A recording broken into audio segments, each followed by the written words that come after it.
The 76ers have had an absolute roller coaster season thus far, a lot of highs, a lot of lows, and right now there's a lot of frustration being pointed at a few individuals. But in my opinion, there is one major issue that still triumphs all else, and today we're going to talk about it and what needs to be done, and also a couple huge decisions from the Sixers in the next few weeks.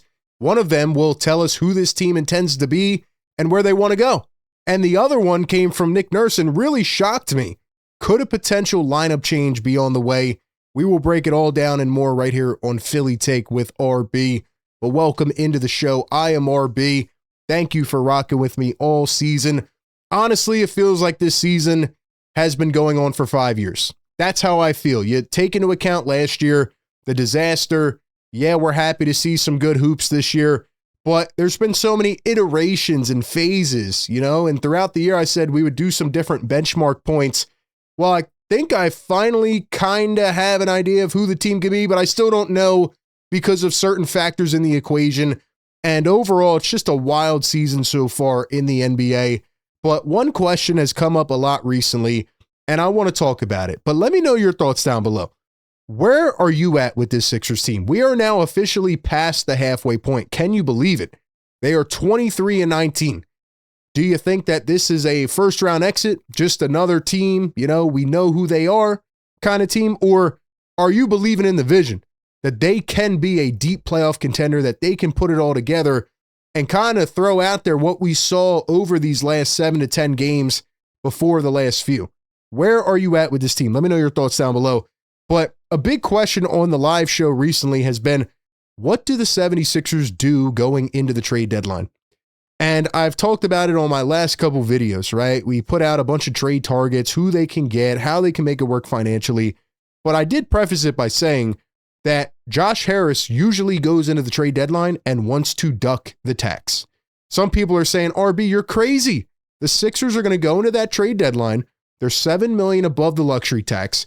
They're going to shed Oubre and Drummond and whoever else, and they're going to duck the tax and do nothing else.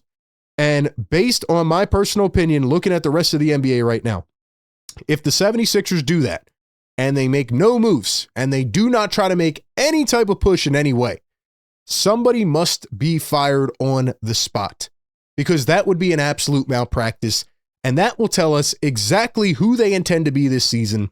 And if Josh Harris does not care about winning at all and only the financial side of it, then they will go into that trade deadline and they will duck the tax.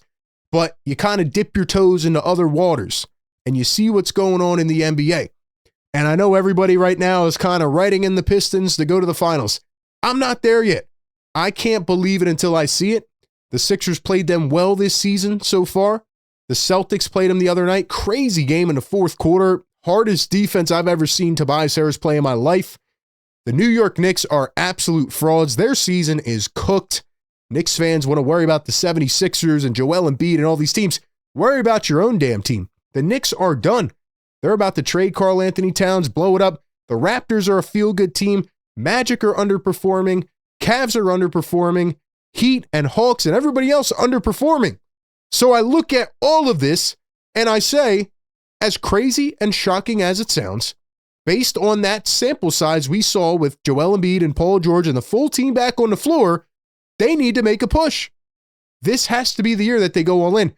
You don't know the certainty of the future with Joel Embiid and Paul George. And if you can even remotely get them on the floor for half the games, you have to do it. It has to be now. So that's how I feel. I know people are mad at the Sixers right now, but you look at all these other teams, they also have issues. And that takes me to the 76ers and their biggest issue right now. People want to talk about Tyrese Maxey. There are some things that are warranted. People want to talk about Nick Nurse. There are surely some things that are warranted. The bench depth, this, that, and the third. Ladies and gentlemen, you have to get this through your head. The number one issue that is recurring with the 76ers, that will be here until, who knows, until further notice, is can their max stars get on the floor? Last night, Tyrese Maxey played his worst game I've ever seen him play. And Tyrese Maxey went out there on the second of a back-to-back and played over 40 minutes. He is playing the most minutes in the NBA in the last decade. And Tyrese Maxey, after the game last night, said this: I don't think it is the opponent's physicality. I think it's just more me. Just a little tired. I don't know. It will be all right. I'll be fine. Tyrese Maxey is tired. Why is Tyrese Maxey tired? Because all season, it has been go out there some games without your max co-stars, play 45 minutes, and have to do everything for the team. Now again, Maxey had to play better last night. Nick Nurse had to make better adjustments, right? He should have kept drumming in the fourth quarter and pulled out a Dembona, who was getting cooked on the glass, and the Watford Walker lineups were horrible, and there were so many things we could pick apart. What about the two max co-stars going out there and playing? Now, I understood the Joel Embiid thing, right? They have told us time and time again. They've been clear. Joel said it himself. I'm not playing back-to-backs, maybe ever again. But the Paul George thing is really confusing. Here is the injury report for tomorrow night against the Houston Rockets. Paul George is now questionable for the third straight game with left knee injury management. And honestly, shame on the reporters or whoever else was there last night, because I searched and I could not find a question. What is going on with Paul George? We finally start to get the team back together. Guess what? The band's on the floor.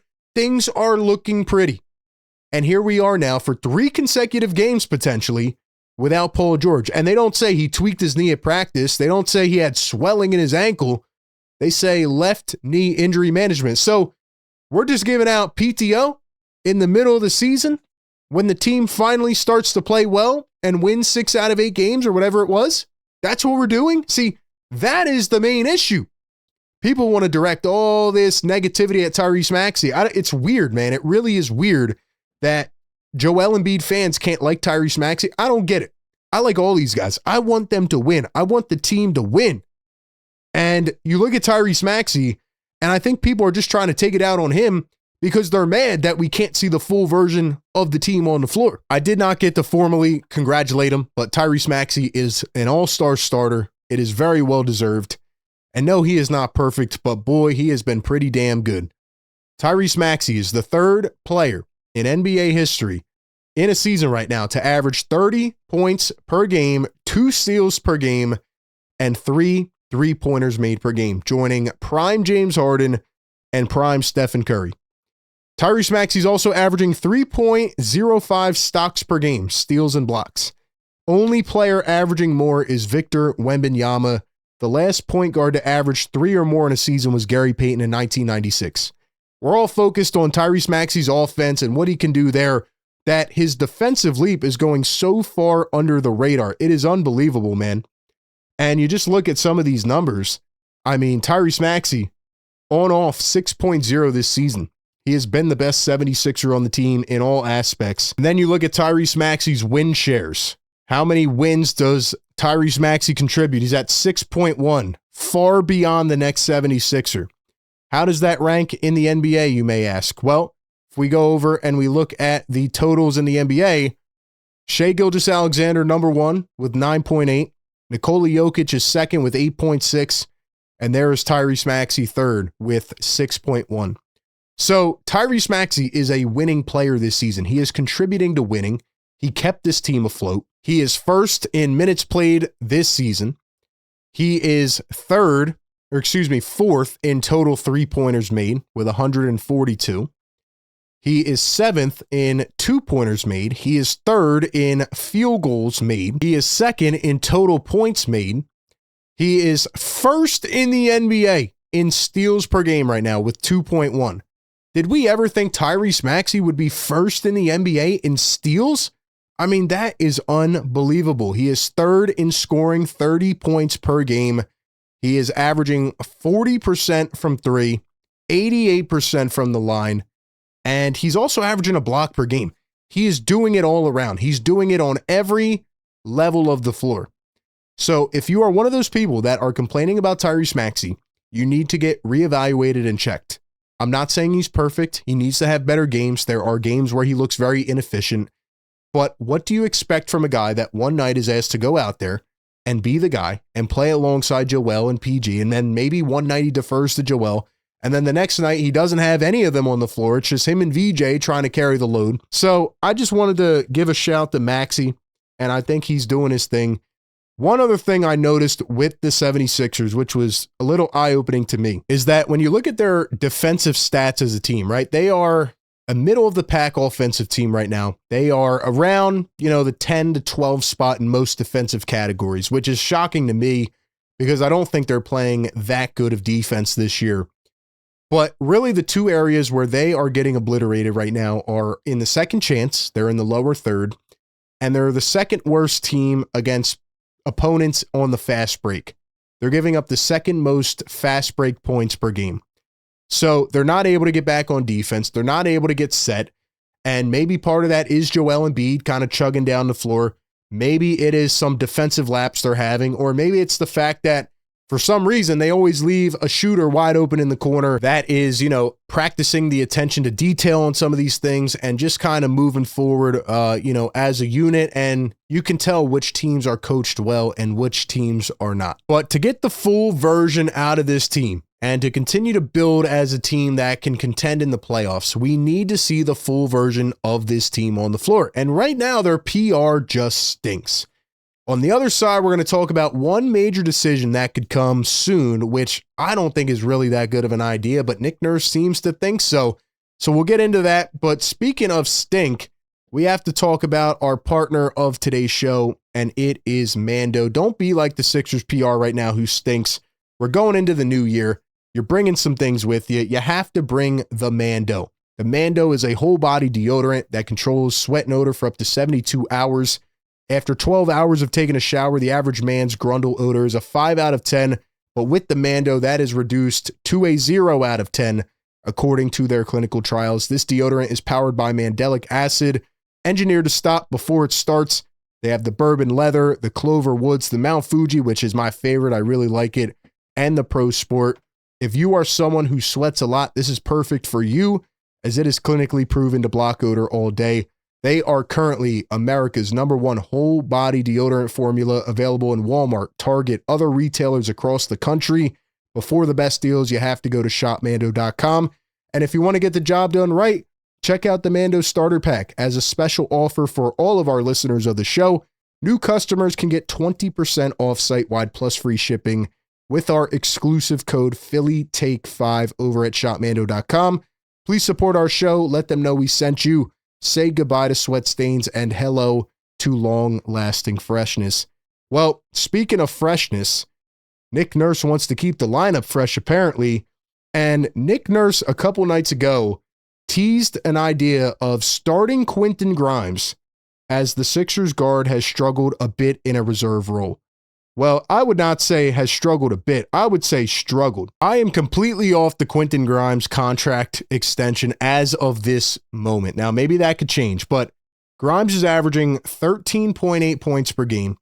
He is shooting 35% from three, 43% from the field, and the numbers are a little bit misleading because you would look at that and you would think, wow, 13 points a game off the bench as your six-man shoot. I'll take that. Quentin Grimes, after that quick stretch at the beginning of the season, like 8 or 10 games where he was on fire, has been inefficient. He makes bad decisions. He does not have the playmaking bag that we once saw.